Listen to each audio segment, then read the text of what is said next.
আসসালামু আলাইকুম এভরিওয়ান, আশা করি সবাই ভালো আছেন। আলহামদুলিল্লাহ, আপনাদের আল্লাহর রহমতে আমিও ভালো আছি।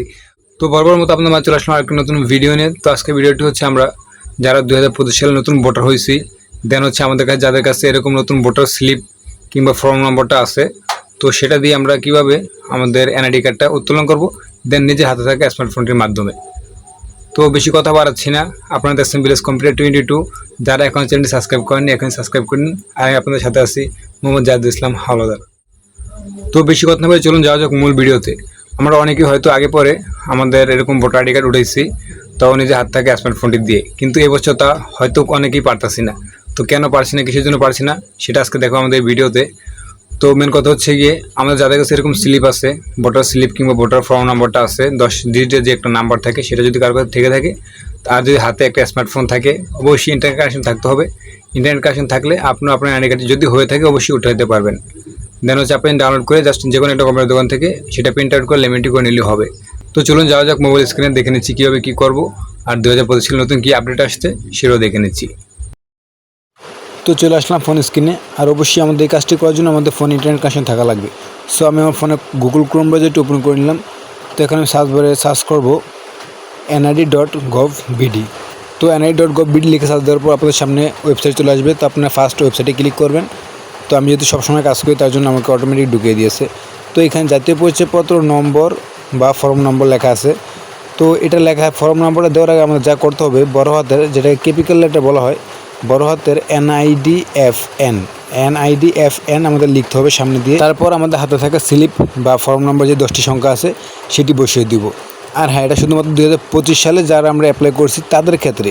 যদি আমাদের আইডি কার্ডটি কিংবা স্লিপটি আর আগের হয়ে থাকে তাহলে কিন্তু NIDFN লেখাটা বসানোর কোনো প্রয়োজন নেই। সো যারা 2025 সালে অ্যাপ্লাই করছেন শুধু তাদের ক্ষেত্রে এটা প্রযোজ্য। তো ফর্ম নাম্বার, জন্ম তারিখ দেওয়ার পর নিচে যে ক্যাপচারটি আছে ক্যাপচারটি ফিল আপ করে আমরা সাবমিটে ক্লিক করব। তো সাবমিটে ক্লিক করার পর আমাদের সামনে আসবে বহাল, আমরা বহালে ক্লিক করব।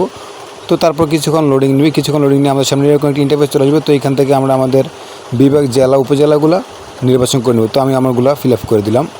তো তারপর আমরা ক্লিক করব পরবর্তী ক্লিক করার পর আমরা এখানে ভোটার হওয়ার সময় যেই একটি ফোন নাম্বার দিয়েছিলাম সেটি এখানে শো করবে। তো আপনার কাছে যদি সেই ফোন নাম্বারটি বর্তমান না থাকে, পরিবর্তন মোবাইল নাম্বারে ক্লিক করে নতুন একটি নাম্বার বসিয়ে ওটিপি পাঠানো ক্লিক করে দেব। তো অবশ্যই আমাদের ফোনে ওটিপিটি চলে আসবে। ওটিপিটি বসা দেওয়ার পর আমাদের সামনে এরকম একটি ইন্টারফেস চলে আসবে। তো এরকম ইন্টারফেসটি আসার পর আমাদের যা করতে হবে, এর আগে আমাদের NID ওয়ালেট নামে একটি অ্যাপস প্লে স্টোর থেকে ইনস্টল করতে হবে। তো এখানে লেখা আছে tap to open NID wallet. So আমরা এখানে যদি ট্যাপ করি আমাদের ফোন থেকে অটোমেটিক NID ওয়ালেট অ্যাপসটি ওপেন হয়ে যাবে।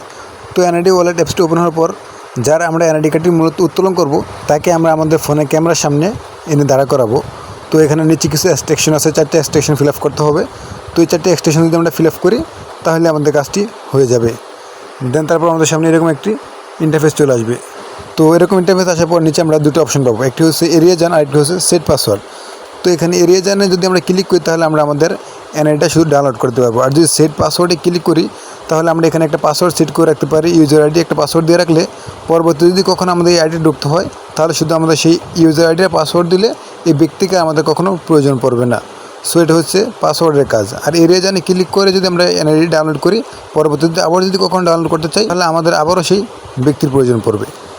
তো এরিয়া জান কিংবা পাসওয়ার্ড সেট করুন, এতে ক্লিক করার পর আমরা যদি একটু নিচের দিকে আসি তাহলে দেখবো ডাউনলোড। তো ডাউনলোডে ক্লিক করলে আমাদের PDFটি ডাউনলোড হয়ে যাবে। তো এইটুকু ছিল আজকে আমাদের ভিডিও যদি বুঝতে কারো বিন্দু পরিমাণ সমস্যা হয় অবশ্যই কমেন্টের মাধ্যমে জানাবেন। ইনশাল্লাহ পরবর্তীতে আরও সুন্দর করে বুঝে দেওয়ার চেষ্টা করব। তো সবাই ভালো থাকবেন, সুস্থ থাকবেন, দেখাবো নতুন কোনো ভিডিওতে। আল্লাহ হাফেজ।